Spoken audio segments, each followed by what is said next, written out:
কি সত্যি ভুল করছিল এতগুলো সিট? আমি দেখো, কোনো রাজনৈতিক দল তাদের নিশ্চয়ই তাদের কোনো লজিক থাকবে, কোনোভাবে তারা ভেবেছেন, তারা ঠিক করেছেন কি ভুল করেছেন আমি কমেন্ট করব না।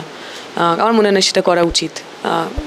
বড়রা, আমার বয়োজ্যেষ্ঠরা, আমার সিনিয়র লিডাররা তারা কথা বলেছেন, বিমানদা যা বলার তা বলেছেন। আমি এটাই খালি বলবো যে এই সময় দাঁড়িয়ে ওই খুব ব্যক্তিগত ইগোর জায়গা নেই, আমাদেরও নেই। আমরাও চাইছি, এখনও চাইছি একসাথে লড়াই হোক, তৃণমূল বিজেপিকে আমরা হারাই। তো অনেক কিছু ইস্যু রয়েছে, লক্ষ্মী ভাণ্ডার থেকে শুরু করে স্বাস্থ্যসাথী থেকে শুরু করে সমস্ত সামাজিক প্রকল্প রয়েছে, তারা এই ইস্যু নিয়ে তো মানুষের দ্বারা দ্বারা বলছে। আপনি কি বলছেন? ওনাদের অনেক প্রকল্প আছে, কিন্তু যে প্রকল্পগুলো উনি বলছে না তা হলো 100 দিনের কাজের টাকা চুরি প্রকল্প, ইন্দিরা কেন্দ্রের ওপর চাপিয়ে দিচ্ছে।